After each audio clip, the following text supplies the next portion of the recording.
मनोभीष्ट भूतले स्वयं रूप कदा मह्यं ददाति स्वपदान्तिकम्।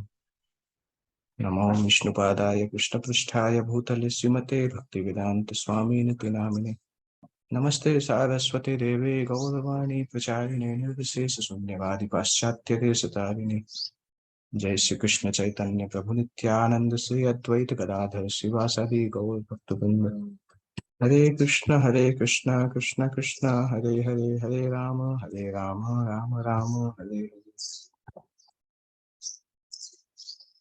कल आप लोगों ने दूसरे अध्याय का 3 श्लोक तक कंप्लीट किया होगा। आज बेसिकली हम चौथे श्लोक से स्टार्ट करने वाले हैं। जैसे ये स्क्रीन आपको जो दिखाई दे रहा है, मेरी आवाज साफ आ रही है? तो यस ओके। तो ये जो स्क्रीन में सामने दिखाई दे रहा है, ये पहले अध्याय का लास्ट वर्स है, जिसमें अर्जुन अपने सारे शस्त्र डाल देते हैं और अर्जुन के गुण बताए गए थे। हमने डिस्कस किया था कल से पहले जो क्लास हुआ था। अभी अध्याय 1 खत्म हो जाता है और हमने ये भी डिस्कस कर लिया था कि संजय ने निष्कर्ष निकाला कि अर्जुन लड़ने के लिए इच्छुक नहीं था। तो ये सुनकर धृतराष्ट्र खुश हो गए, परंतु संजय दूसरे अध्याय में बताते हैं कि नहीं, ऐसा नहीं होगा कि अर्जुन युद्ध नहीं करेगा, कृष्ण उसको युद्ध करने के लिए प्रेरित करेंगे। तो आपकी जो खुशी है वो खुशी कुछ क्षण के लिए है। तो मेनली सेकंड चैप्टर में 4 लेसन्स बहुत इंपॉर्टेंट हैं। सबसे पहला लेसन है, ये हम याद भी कर सकते हैं गीता नाम से, जी for Guru, absolute need for spiritual guide, आध्यात्मिक मार्गदर्शक की परम आवश्यकता। ये पहला लेसन है जो कि शुरू में करीब 10 श्लोकों तक चलता है। और उसके बाद ये कल आपने देखा था पहले से तीसरे श्लोक में कि भगवान कृष्ण अर्जुन को बोलना चालू करते हैं कि तुम्हारे अंदर ये मल कहाँ से आया और ऐसे गलत समय पे कैसे, विषमय विषमय मतलब गलत समय पे कैसे उपस्थित हुआ, क्योंकि युद्ध चालू होने वाला है उस समय पे अर्जुन इस तरह से बोल रहे हैं और भगवान डांटते भी हैं। तो ये हमने कल देखे थे, रुक्मिणी वल्लभ प्रभु ने आपको बताया होगा इन इन श्लोकों के बारे में, इसलिए इन श्लोकों को हम उतना डिटेल में डिस्कस नहीं करेंगे। हम इसके बाद चलते हैं, क्षत्रिय का कर्तव्य क्या होता है, क्यों भगवान इस प्रकार से युद्ध लड़ने के लिए प्रेरित कर रहे हैं, वो समझना आवश्यक है कि क्षत्रिय का कर्तव्य भगवान इस प्रकार से क्यों बोलते हैं। देखने में कई बार गलत लग रहा है, परंतु जिसको शास्त्रों की समझ नहीं उसी को गलत लगेगा, बाकी लोगों को गलत नहीं लगेगा। तो इसमें क्षत्रियों का कर्तव्य बताया गया है, सभी क्लेशों से नागरिकों की रक्षा, ये पहला कर्तव्य है। क्षत्रिय शब्द इसी से आया है, क्षत्रायते इति क्षत्रिय, जो व्यक्ति लोगों की क्षति से रक्षा करता है उसको क्षत्रिय बोला जाता है। सभी क्लेशों से नागरिकों की रक्षा, शांति तथा व्यवस्था बनाए रखने की के लिए हिंसा, शत्रु राजाओं के सैनिकों को जीतना, धर्म पूर्वक संसार पर राज्य करना। क्षत्रियों को सीधे संन्यास आश्रम ग्रहण करने का विधान नहीं है। क्षत्रिय सामान्यतः वानप्रस्थ आश्रम तक जाते हैं, उसके बाद ट्रेनिंग के बाद संन्यास आश्रम तक जा सकते हैं। तो ये क्षत्रिय के कर्तव्य हैं, धर्म पूर्वक राज्य करना और जो शत्रु राजा हैं उनको हरा के, उनको शत्रु हैं और अधर्मी भी हैं तो उनको हरा के उनको डिफीट करके अपने राज्य में मिलाना और धर्म से राज्य करना। और क्षत्रियों के लिए अहिंसा, इसमें लिखा है राजनीति में अहिंसा कूटनीतिक चाल हो सकती है किंतु कारण या सिद्धांत नहीं। जब क्षत्रिय लोग राज्य करते हैं तो उसमें अहिंसा अहिंसा एक इम्पोर्टेंट सिद्धांत रहता है, परंतु प्रैक्टिकली क्षत्रियों के लिए मुश्किल होता है फॉलो करना, क्योंकि उनको धर्म के लिए हिंसा करनी पड़ती है। धर्म की, ऐसा नहीं कि क्षत्रिय हमेशा ही हिंसा करते रहते हैं, परंतु जब वो देखते हैं कि धर्म के लिए हिंसा की आवश्यकता है तब वो उनके लिए हिंसा करना अलाउड है। इसके लिए क्षत्रियों को प्रशिक्षण भी दिया जाता है, क्षत्रियों को विशेष रूप से ललकारने तथा मारने की शिक्षा दी जाती है, क्योंकि कभी कभी धार्मिक हिंसा अनिवार्य होती है। और ये प्रशिक्षण कैसे होता है, कभी इसलिए केवल क्षत्रियों को कभी कभी अलाउ किया जाता है कि जंगल में जाके शिकार कर सकते हैं, क्योंकि वन में वो जो कम छोटे जो पशु हैं, जैसे कुछ कुछ पशु हैं, और कभी कभी क्षत्रिय की ट्रेनिंग के लिए क्षत्रिय जंगल में जाके शेर को ललकारता है और अपनी तलवार से शेर से लड़ाई करता है। शेर की मृत्यु होने पर राष्ट्रीय ढंग से अंत्येष्टि की जाती है। तो ये क्षत्रिय के प्रशिक्षण के लिए होता है। उसमें ऐसा नहीं कि क्षत्रिय को पाप नहीं लगता है, पर उन पापों का उसको प्रायश्चित करना पड़ता है। परंतु चूंकि क्षत्रिय को आवश्यकता है धर्म की स्थापना करने के लिए, इसलिए कभी कभी उसको जंगल में जाके शिकार की अनुमति दी जाती है उस ट्रेनिंग पर्पज के लिए। तो अभी भगवत गीता के चौथे से लेके छठवें अध्याय तक अर्जुन इस प्रकार से बताने वाले हैं। चौथे में बताएंगे अर्जुन, हे मधुसूदन, मैं युद्ध भूमि में किस तरह भीष्म तथा द्रोण जैसे पूजनीय व्यक्तियों पर बाण चलाऊंगा। उनको मारने की अपेक्षा उन्हें मार कर जीने की अपेक्षा इस संसार में भीख मांगकर गुजारा करना अच्छा है। और हम तो ये भी नहीं जानते कि हमारे लिए क्या अच्छा है, उनको जीतना या उनके द्वारा जीता जाना। तो ये जो तीन अर्जुन के जो तथ्य हैं, इससे पता चलता है कि अर्जुन कोई डिसीजन नहीं ले पा रहे हैं, उलझन में है। क्या क्या उलझने हैं कि क्या मुझे कर्तव्य पूर्वक युद्ध करना चाहिए और अनावश्यक हिस्सा करनी चाहिए, ऐसी हिंसा जो टाली जा सकती है, क्या मुझे वो करना चाहिए, ये पहला अर्जुन का उलझन था। दूसरा, क्या मुझे भीख मांगना चाहिए, पीछे हटकर भीख मांग के गुजारा कर लेना चाहिए, ये एक दूसरा ऑप्शन था उसके पास। इसकी उलझन थी कि क्या डिसीजन लें। और ये बहुत बड़ा एक कारण था अर्जुन को आत्मज्ञान प्राप्त करने का भी, क्योंकि अर्जुन इतने महान क्षत्रिय होने के बाद भी भीख मांगने के लिए तैयार थे। संसार में कौन व्यक्ति है जो इतना बड़ा व्यक्ति होने के बाद भी भिक्षा के लिए तैयार हो। तो अर्जुन अनासक्त थे, राज्य के सुख से ऐसे आसक्त नहीं थे, अटैच नहीं थे। और उसके पीछे क्या कारण बता रहे थे कि जीत तो वैसे भी निश्चित नहीं है, जीत भी गए तब भी कुछ भरोसा नहीं क्या हो गए, वैसे भी जीत निश्चित नहीं है, और जीत भी गए तब भी तो हार जाएंगे, क्योंकि सभी लोग तो मर जाएंगे। संबंधियों को मारने के बाद क्या क्या फायदा होगा। तो ये अर्जुन के तीन थे। हम उसको जस्ट उसमें देखेंगे, श्लोक वाइज देखते हैं।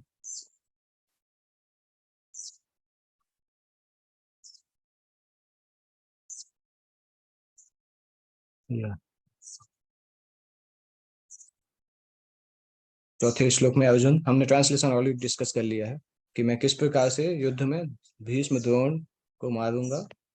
और हे मधुसूदन, मैं उलट कर प्रहार नहीं करूंगा, मैं उनसे युद्ध नहीं करूंगा, उन पे कैसे बाण चला सकता हूँ। और तात्पर्य बहुत अच्छा है। उन्होंने भगवान को मधुसूदन बोला है, अरिसूदन भी बोला है, क्योंकि भगवान ने मधु मधु नामक राक्षस का वध किया था, इसलिए उनको मधुसूदन बोलते हैं। और अरिसूदन मतलब भगवान अपने शत्रुओं शत्रुओं को खत्म कर देते हैं, तो इसलिए उनको अरिसूदन बोलते हैं।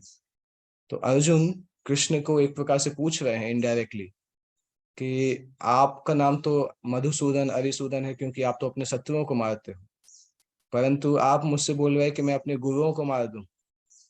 आप बताइए, अगर आपके आपके खुद के दादा उग्रसेन और आपके चाचा, आपके फैमिली वाले अगर युद्ध में होते, तो क्या आप उन सबको मार मार देते। इस प्रकार से अर्जुन पूछ रहे हैं कृष्ण से कि आपने शत्रुओं को मारा, परंतु आप मुझे तो मेरे रिश्तेदारों को मारने के लिए बोल रहे हो, ऐसा काम आपको नहीं करना चाहिए। इस प्रकार से कृष्ण को बोल रहे हैं। भीष्म पितामह तथा द्रोणाचार्य जैसे सम्माननीय व्यक्ति सदैव पूजनीय हैं। यदि वे आक्रमण भी करें तो भी उन पर पलट कर आक्रमण नहीं करना चाहिए। ये सामान्य शिष्टाचार है कि गुरुजनों से वाक युद्ध भी ना किया जाए। तो फिर भला अर्जुन उन पर बाण कैसे चला सकता था। क्या कृष्ण कभी अपने पितामह नाना उग्रसेन या अपने आचार्य सांदीपनि मुनि पर हाथ चला सकते थे।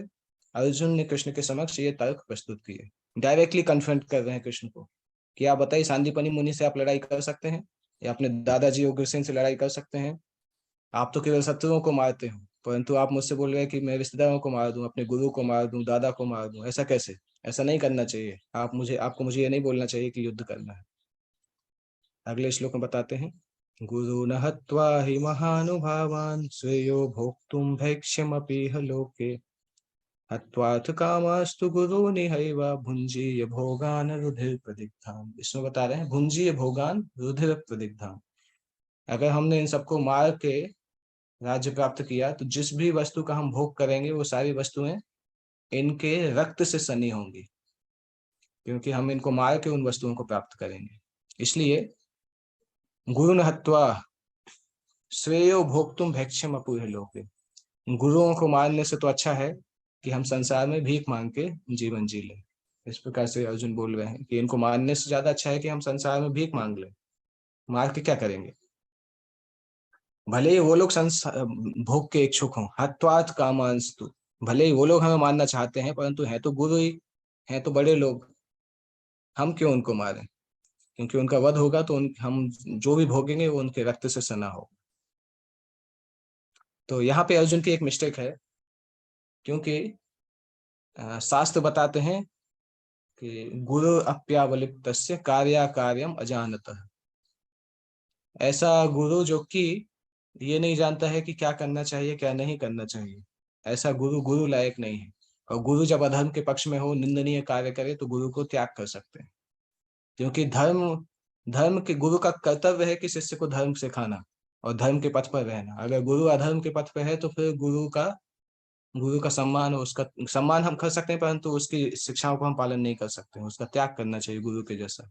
यहाँ पे लिखा है शास्त्रों के अनुसार ऐसा गुरु जो निंद कर्म में रत हो और विवेक शून्य हो त्याज्य है। दुर्योधन से आर्थिक सहायता लेने के कारण भीष्म तथा द्रोण उसका पक्ष लेने के बाध्य थे, यद्यपि केवल आर्थिक लाभ के लिए ऐसा करना उचित न था। सामान्य तरीके से देखा जाए तो दोनों लोग दुर्योधन से या उनके पिता से धन की प्राप्ति करते थे, क्योंकि उनके पिता उनको मेंटेन करते थे, इसलिए वो उनका पक्ष लेने के लिए बाध्य थे। परंतु गुरु केवल पैसे के कारण तो बंधे नहीं हो सकते हैं।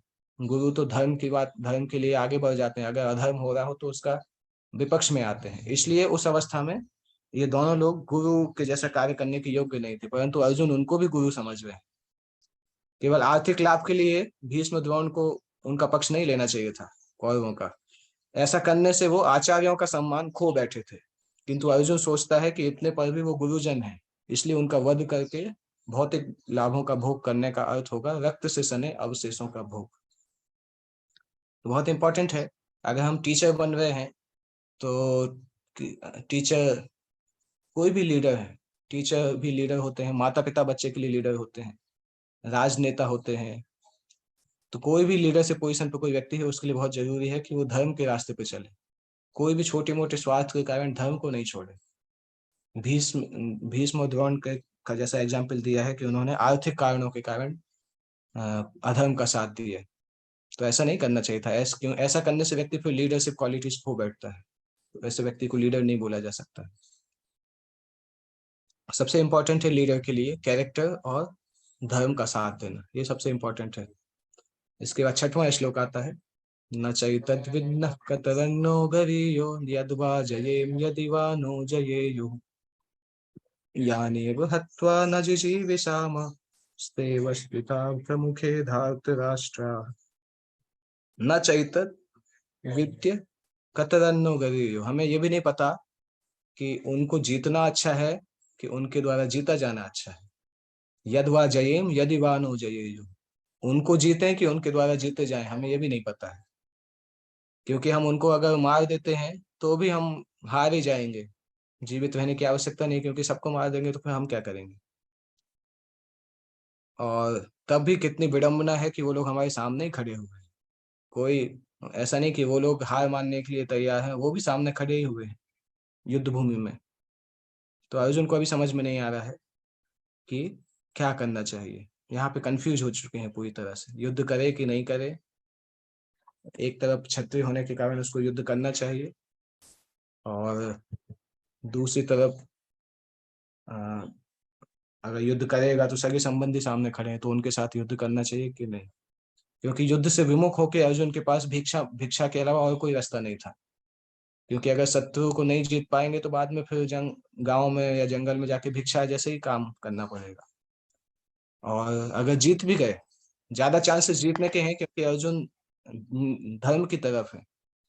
तो भी धृतराष्ट्र के पुत्र अगर मर जाएंगे तो उनके और धृतराष्ट्र के पुत्र के साथ साथ और भी सगे संबंधी हैं, प्रैक्टिकली पूरा राज्य है, पूरे मित्र संबंधी सभी लोग हैं, तो उन सबके बिना जीना बहुत कठिन हो जाएगा। तो जीत के भी हार जाएंगे और हार के तो हार ही जाएंगे। तो इस प्रकार से अर्जुन के मन में द्वंद्व चल रहा है। और एक उसकी महानता है कि इतने बड़े राज परिवार में जन्म लेने के बाद भी भिक्षा द्वारा जीवित रहने की इच्छा, ये लक्षण है कि अर्जुन विरक्त है। ऐसे सारे गुण अच्छे लोगों के पास होते हैं। और साथ साथ अर्जुन के पास एक और बहुत बड़ा प्लस पॉइंट था कि अर्जुन भगवान कृष्ण के लिए सरेंडर था, उनके उपदेशों में उसकी श्रद्धा थी। तो इससे पता चलता है कि अर्जुन बहुत पुण्यात्मा थे और मुक्ति के पूरी तरह से योग्य थे। और जब तक इंद्रिया संयमित ना हो, ज्ञान के पद तक उठ पाना कठिन है। अर्जुन इसीलिए भी इंपॉर्टेंट थे क्योंकि अर्जुन ने अपने इंद्रियों को नियंत्रित किया था। अर्जुन की लाइफ हिस्ट्री को देखें तो अर्जुन जब स्वर्ग में गए थे तो स्वर्ग की सबसे सुंदर अप्सरा उर्वशी उनके पास आई थी उनके साथ भोग करने के लिए, परंतु अर्जुन ने उसको माँ की जैसा स्वीकार किया था। तो अर्जुन का इंद्रियां भी बहुत नियंत्रित थी, संस्कार बहुत अच्छे थे, चरित्र बहुत अच्छा था। तो इन सब के कारण ये श्योर था कि अर्जुन के साथ गलत नहीं होगा और अर्जुन इस सिचुएशन में जो टेम्परेरी जो है उस सिचुएशन से बाहर आ जाएंगे। तो ये सारे गुण अर्जुन के थे, इसलिए इवेंचुअली अर्जुन इन सब वस्तुओं से बाहर आ जाते हैं। भगवान कृष्ण उनको गीता का दिव्य ज्ञान प्रदान करते हैं। तो किसी को कोई प्रश्न पूछना है इस टॉपिक के ऊपर, आज जो हमने डिस्कस किया या कल जो डिस्कस हुआ था?